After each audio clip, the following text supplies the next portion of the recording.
Ida Bhikkhave Bhikkhu Kaye Kayanupasi Viharati Vedanasu Vedananupasi Viharati Chitte Chittanupasi Viharati Dhammesu Dhammanupasi Viharati.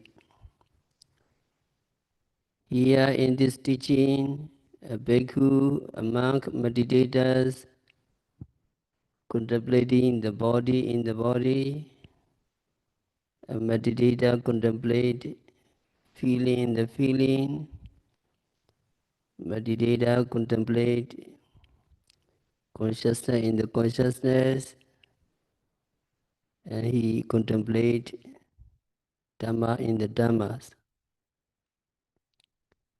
So he practiced 4 foundations of mindfulness, 4 kinds of setting up of mindfulness.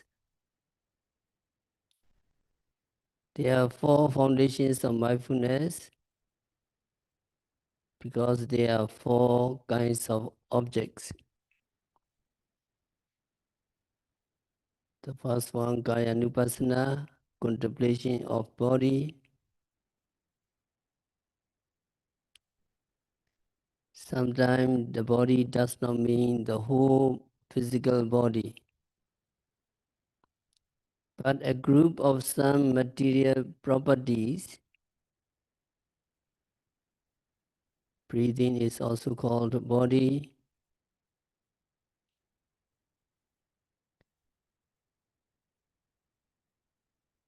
And different parts of the body, hair, nails, teeth, bone,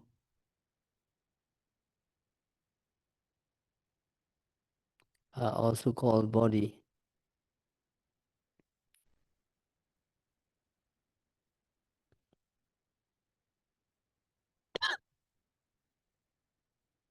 The group of material properties related to the breath that arises when there is breathing,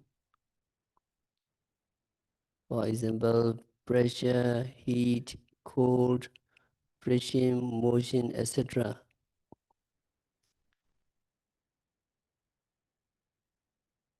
So by the word body, we must understand anything that is associated with the body. Every sitting, standing, walking, stretching, bending, rising, falling, all the bodily activities you contemplate. The second one is Vedananupassana, contemplations of feeling. Feeling is a mental state. Now we have pain here, physical pain. And we experience that physical pain with our mind.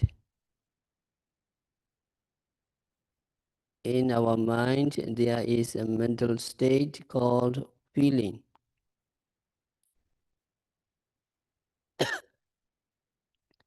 Since it is physical pain, the mental feeling is the painful feeling. When Buddha said, a monk meditator contemplates feeling in the feeling, he means the monk meditator is contemplating on that mental state and not necessarily on the pain there. In practice, when we have pain, we have to concentrate on the pain and be mindful of it because that is practical. But actually, when we are making notes as pain, pain, pain, we are really making notes of the mental state that feels the pain in the body.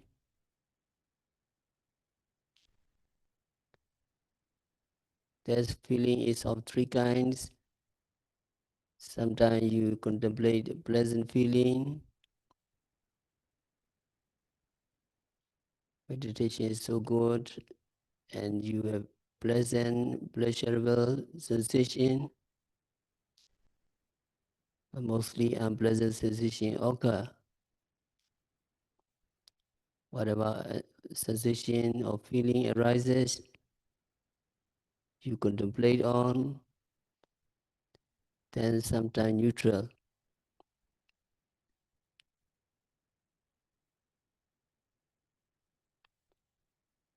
Another one is Chaitanya contemplation of consciousness.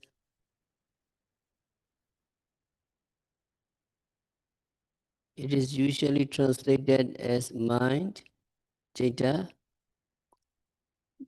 but consciousness is the better translation. The Pali word is Chaita. This means consciousness. In Buddhist psychology, mind is composed of four things: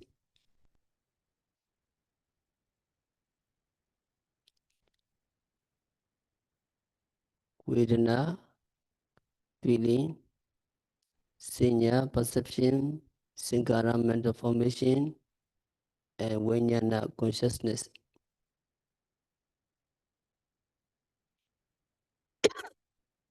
So what we call mind is a group of or combination of four things. Sometimes there may be confusion regarding these terms, mind and consciousness. Let's say mind is composed of two things: first, consciousness and mental factors.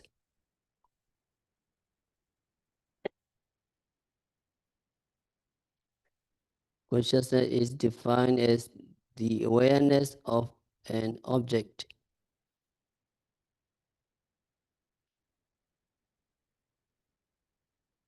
In the teaching, the aggregates of feeling, aggregates of perception, and mental formations are grouped together under the heading of mental factors.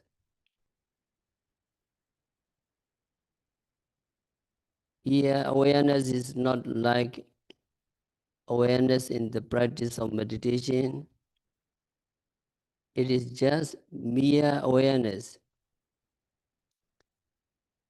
It is like I'm aware of someone there at the side,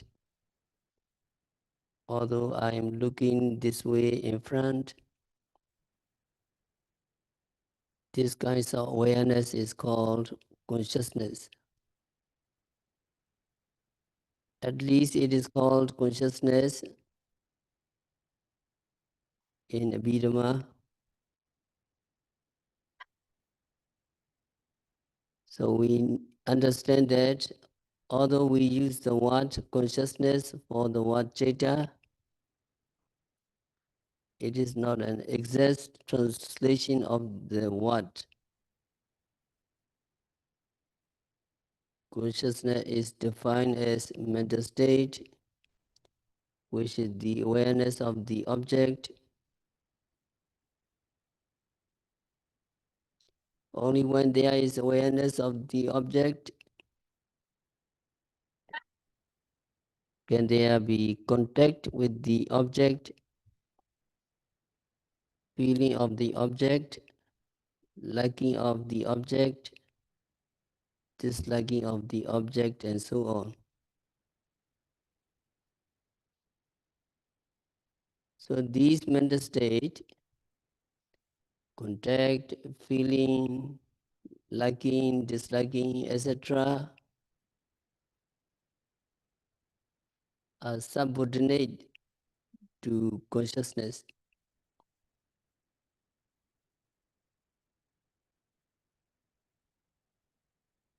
but they are also components of the mind. So mind is first divided into two, consciousness and mental factors, contact, feeling, perception, attention, liking, disliking, and so on are all called mental factors.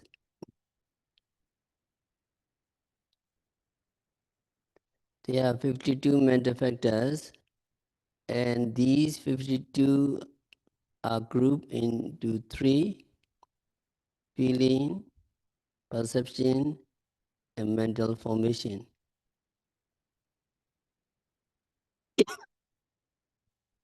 Vedana, Sanya, and Sankara. So when you add consciousness to these three, you get four kinds of mental states. It is amazing that fully enlightened Buddha could define and differentiate each of these mental states that arise simultaneously, making the same object. So for us, it is very difficult to capture one mental state, one after another.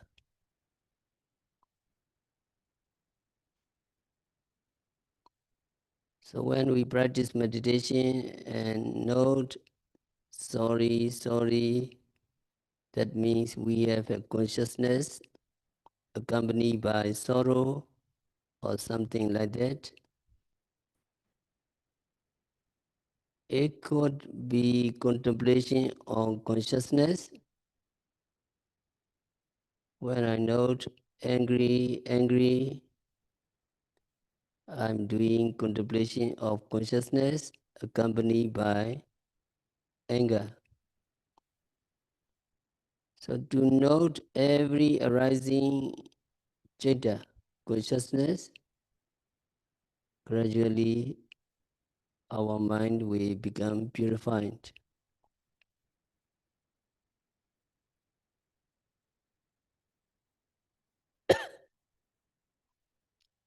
And the last one is the Dhamma. There is one Pali word that is most difficult to translate or that cannot be translated adequately. This word Dhamma means different things in different contexts.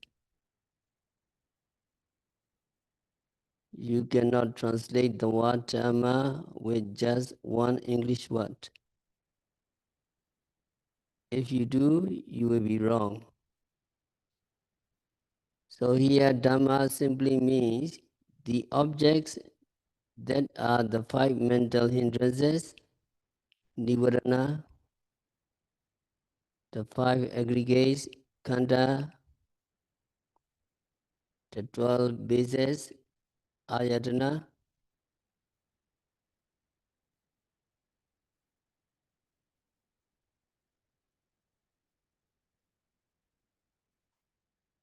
the seven factors of enlightenment, Bhujanga, the Four Noble Truths, Ariya Satya. So they are called Dhamma in this discourse. So we cannot translate this word Dhamma. Mostly Dhamma is translated as mind object or mental object, but each of these translations are not satisfactory. So it is better to keep the word Dhamma untranslated to avoid confusion. So when you recite Dhammesu Dhammanupasi Viharati, a bhikkhu does contemplating the Dhamma in the Dhamma. Dhamma untranslated to avoid confusion. So dwelling on Dhamma objects, if you concentrate on anger, then you are doing contemplation on the Dhamma.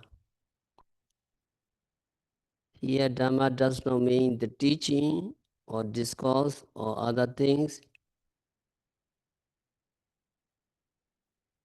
If you see something, then you are mindful of seeing,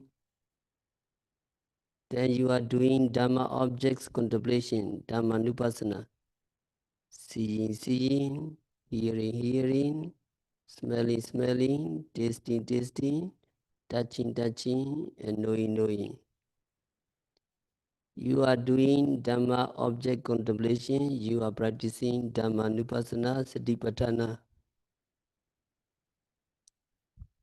So the Dhamma object contemplation is very wide and includes mental hindrances, aggregates, sticks and bases, factors of enlightenment, and the Four Noble Truths.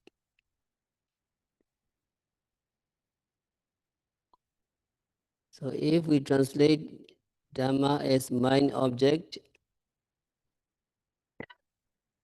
and we take it to mean mind as object, then some objects that fall under this contemplation are not mind.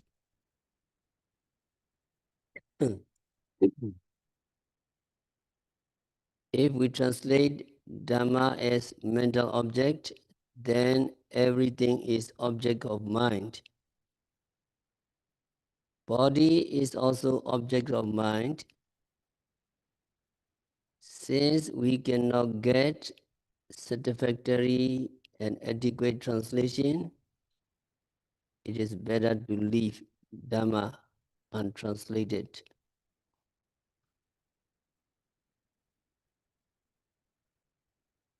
So you are practicing these four foundations of mindfulness choicelessly. And so you are really practicing. When you are really practicing, do not try to find out which one you are doing. There is a distraction.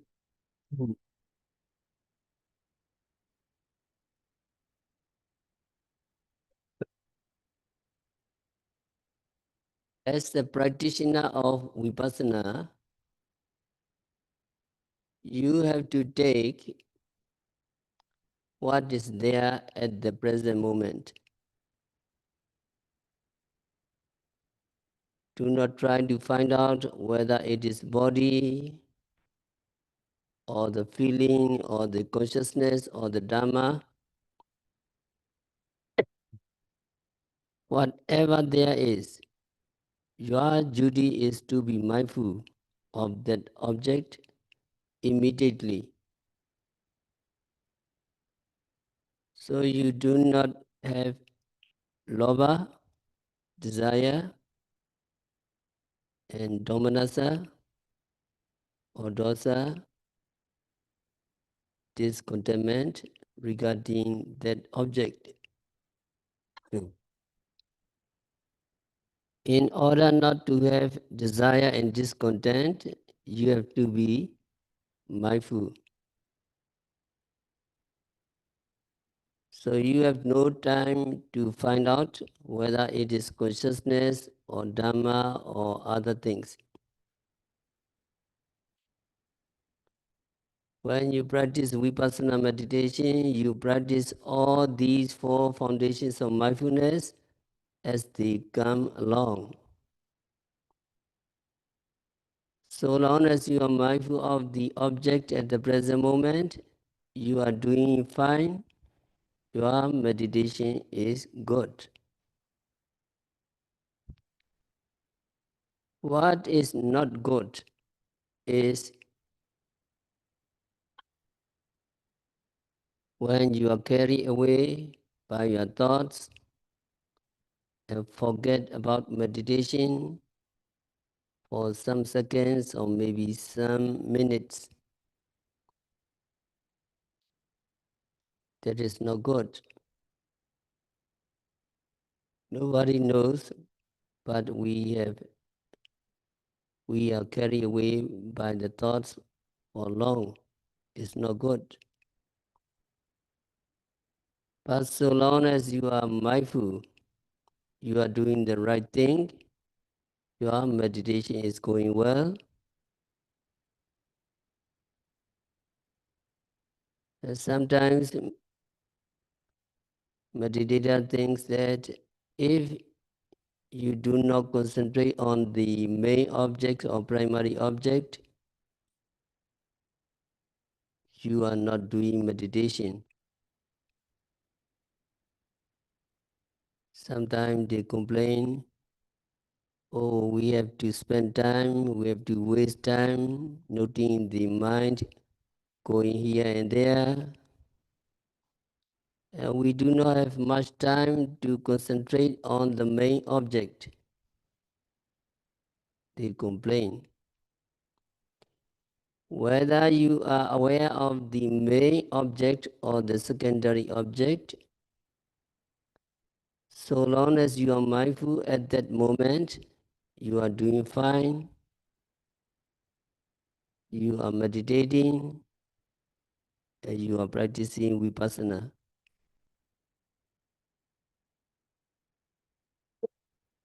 What is important in vipassana meditation is first to be mindful of the object at the present moment.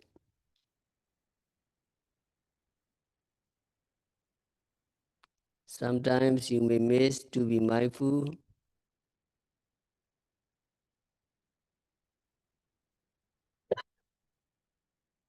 and then by becoming aware that you have missed, that missing also becomes the object of your meditation. So you have to note to yourself, missing, missing, or something like that before you go back to the home object. So there should be mindfulness always, mindfulness here, mindfulness there. And if you can keep your mindfulness intense, then you will make rapid progress. And you will begin to see the true nature of mind and matter. That is, you will begin to see the mind and matter arising and disappearing.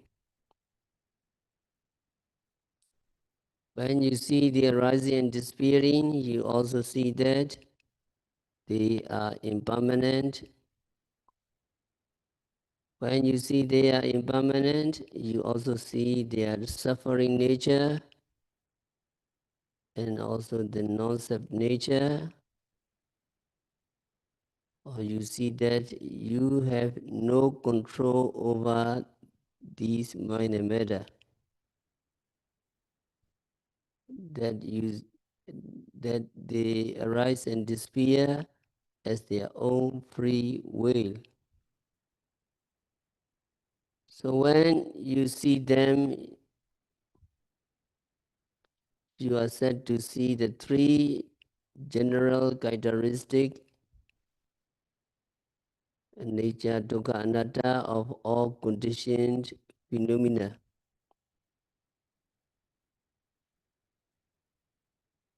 Seeing of these three general characteristics of all conditioned phenomena is the essence of vipassana. If you practice vipassana, you must see these three characteristics, because the word vipassana means seeing in different ways, and seeing in different ways means seeing in the light of impermanence, seeing the light of suffering, seeing the light of non-self. What is important in Vipassana is to see these three characteristics, and in order to see these three characteristics, we need to observe, we need to watch, we need to pay attention to the object at that present moment.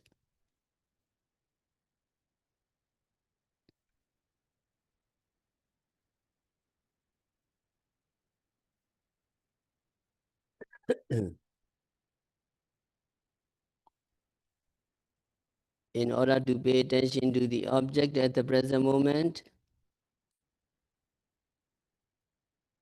you need to make effort.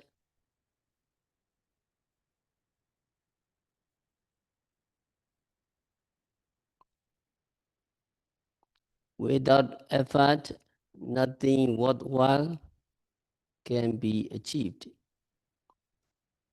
That is why Buddha said, Atapi, ardent, sampajano, clearly comprehending, and satima, mindful. When you can fulfill these conditions, being ardent, clearly comprehending, and mindful, and have concentration, what is the next? Vinaya Loke Beja Dominasan. You will be able to overcome desire and discontent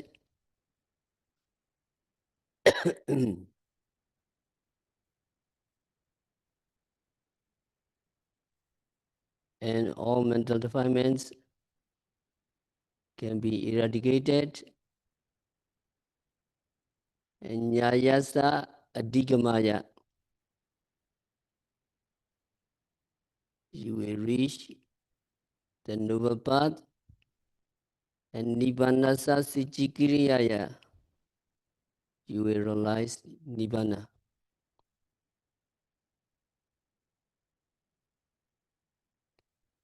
So you practice diligently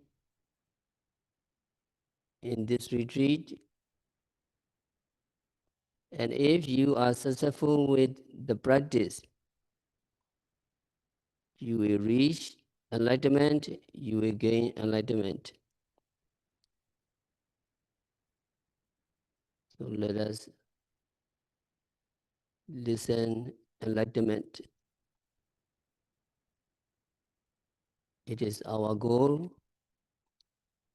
Yayasa Digamaya Nibbanasa Sichikriyaya. Nibbana is supreme, enlightenment is supreme.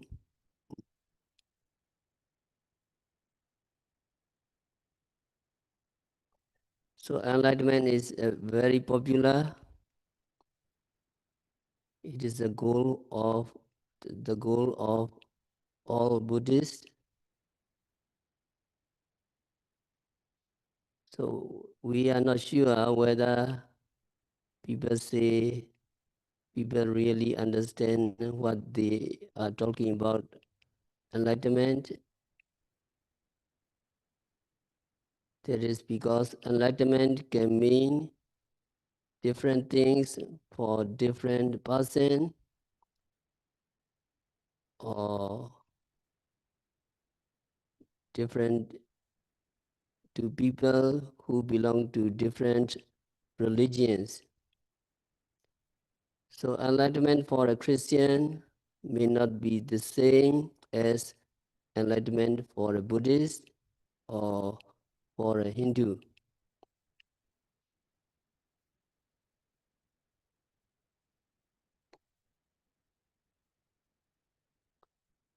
So it is good to understand what enlightenment is. According to Theravada Buddhism, you simply understand Nyayasa 4 mega phala, Nyayasa 4 mega, Sotabati mega, Sakaragami mega, Anagami mega, and Arahata mega, and Nibbana. So we must know what enlightenment is. Enlightenment, according to Buddhism, is the realizations of the Four Noble Truths. The Noble Truth of suffering, Noble Truth of the origin of suffering, Noble Truth of the cessation of suffering, and Noble Truth of the path leading to the cessation of suffering.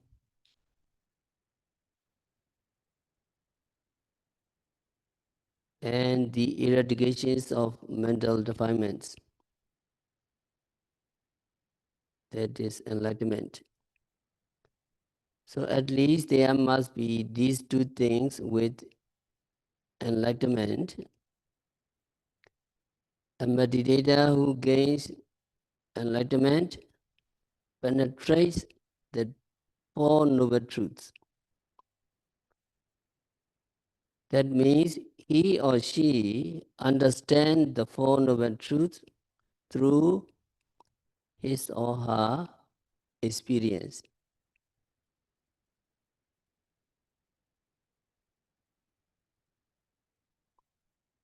And at the same time, he or she is able to get rid of his or her mental defilements.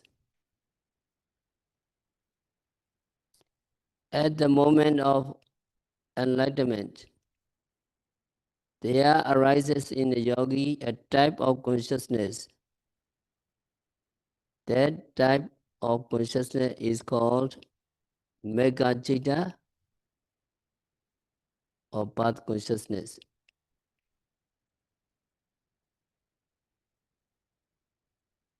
So all the merits you accumulated, all the parami you accumulated, not 1 hour, not 1 day, not one week, many days, many weeks, many months, you accumulated these parami, and you hope idam me punya mega phala jnanasa, mega consciousness or path consciousness. That consciousness or that type of consciousness is new to that yogi. Now the mega citta arises in the yogi when his or her meditation is successful.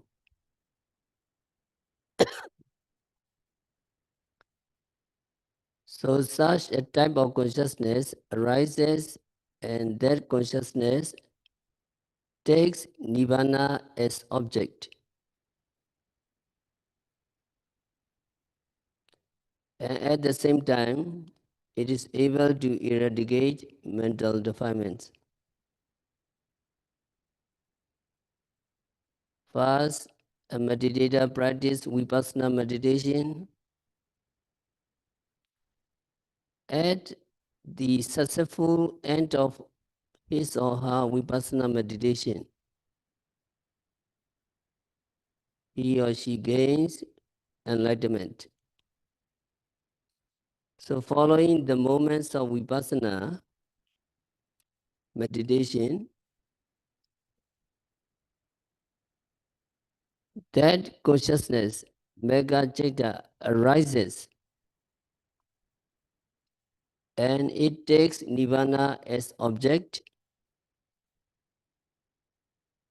and that is very powerful, like atomic energy.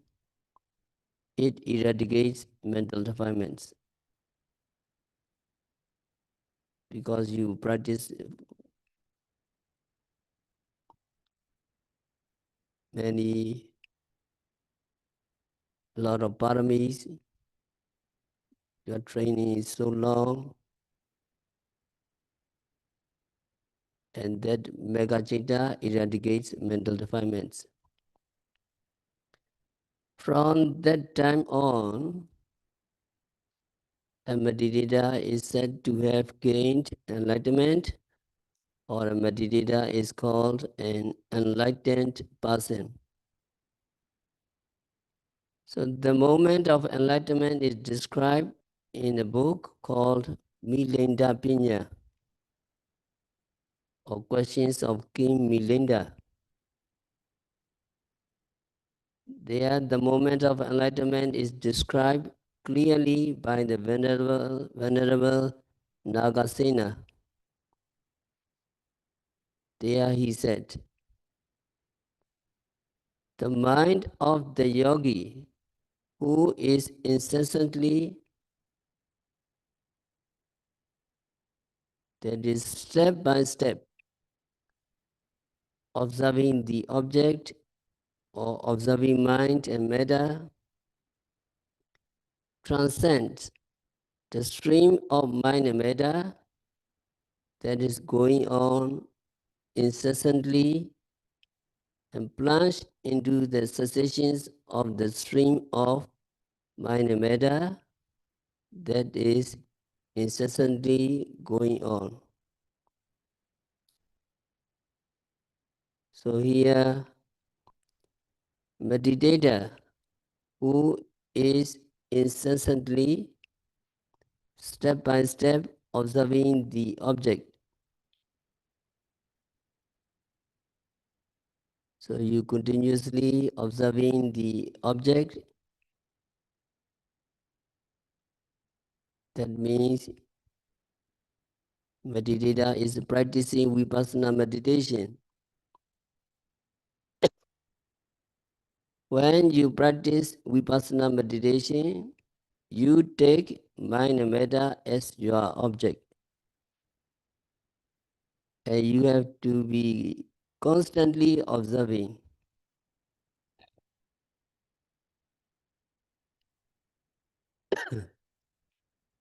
That means you have to be observing mind and matter at the present moment.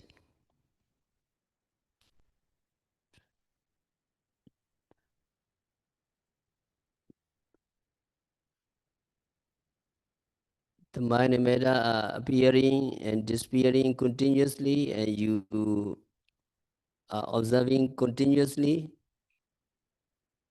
So during the moments of vipassana,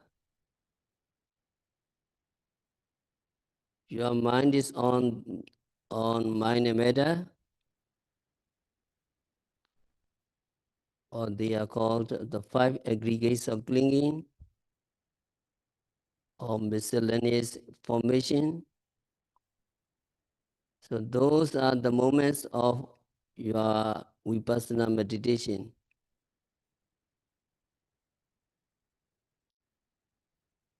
When your vipassana meditation becomes mature and you gain enlightenment, then your mind plunges into the cessations of the streams of mind and matter that is continuously going on. That means at that moment, at the moment of enlightenment, yogi's mind takes the cessations of the streams of mind and matter, or just cessations of mind and matter, or nibbana as object. So the minds of yogi, as it were, falls into that object. That moment is what we call the moment of enlightenment.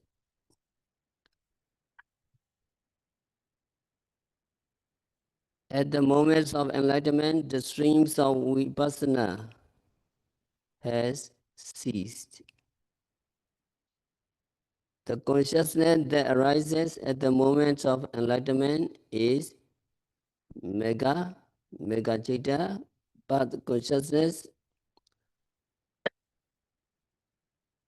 at the moments of path consciousness, there is no vipassana consciousness. Since there is no vipassana consciousness,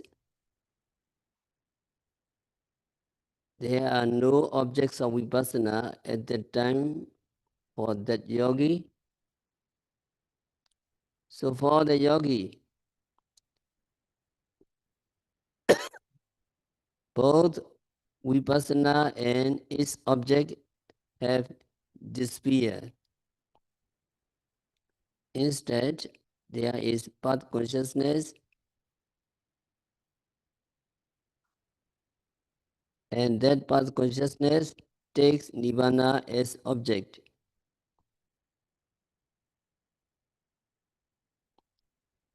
So a meditator who has practiced in the correct way, and so by wisdom, reach into the cessations of mind and matter, is called one who realized nirvana. Here it is said that a meditator who has practiced correctly. So you have to practice vipassana meditation in a correct way. And as a result of that correct way, your mind reach into the cessations of mind and matter by way of wisdom. That means you do not reach the cessations of mind and matter physically, but through your understanding or in your mind, you reach the cessations of mind and matter, and you realize the cessations of mind and matter, or you take the cessations of mind and matter as object at that moment.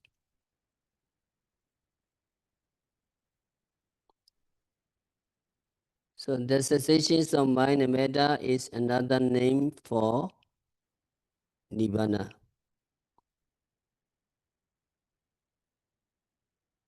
Enlightenment follows Vipassana.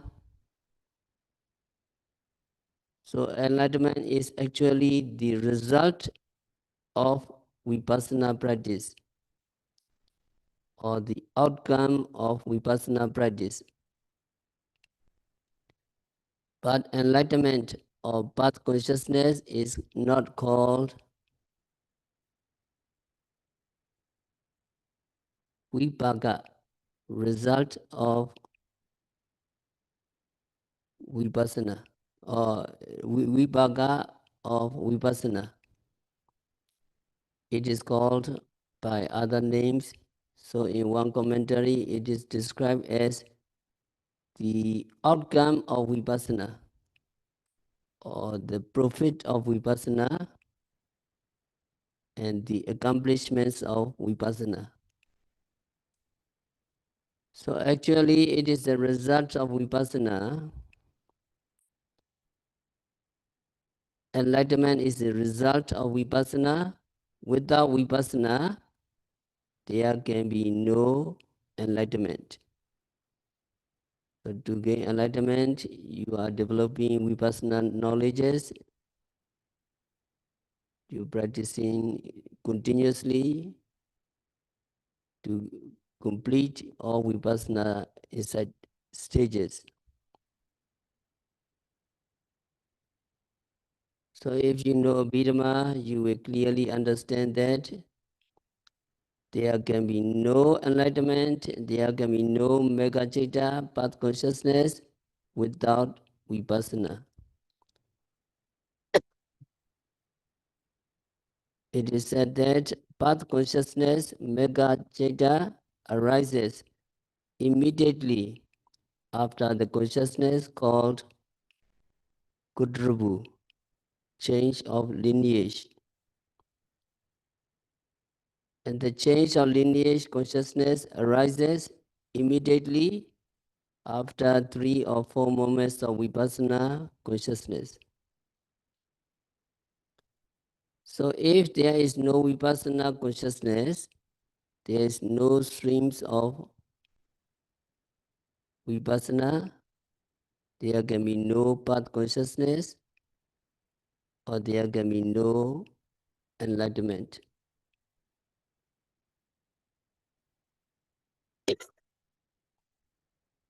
So when you read the discourses and when you read the story, especially in the commentaries, you repeatedly come across description of those people gain enlightenment immediately after the discourse or at the end of the discourse, and you know Buddha first summon Dhammacakkappavattana Sutta. At the end of the first sermon, Dhammacakka Sutta, Venerable Kundinya became a Sotapanna. That means Venerable Kundinya became enlightened. He didn't seem to have practiced anything at all. Venerable Kundinya listened to the Dhamma, the first sermon, and then he is said to have gained enlightenment. And there are many other discourses, especially in the Dhammapada, where it is mentioned that such and such people became Sotapanna, some Sagragami, Anagami, and some Arhans at the end of the discourse. So there seem to be instant enlightenment.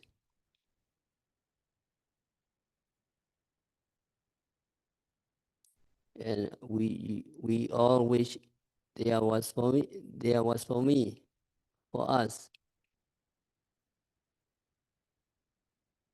So when we read the discourse and others, we may think that those people who gain enlightenment did not have to practice vipassana at all, but that is not true, because every enlightenment must be preceded by vipassana.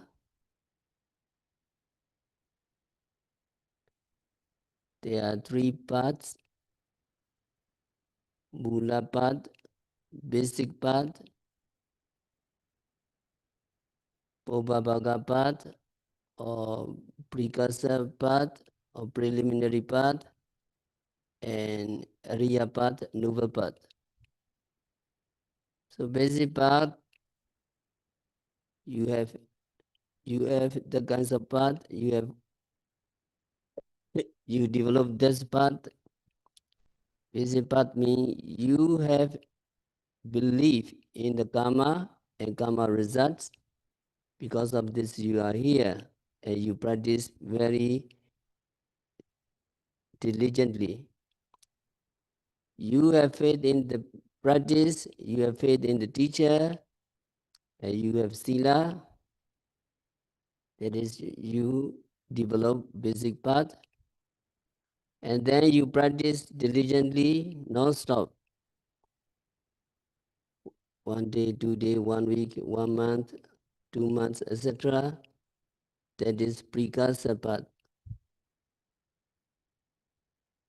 And then finally, you will gain enlightenment, you will become Ariya, that is Ariya path or Noble path. So you are developing this path, surely you will gain enlightenment, you will reach Nibbana, you will realize for Megapala when your meditation vipassana developed fully. So Mahasisya aphorism, basic, precursor, Ariya. Developing them leads to Nibbana. Now you are practicing, you are developing this path.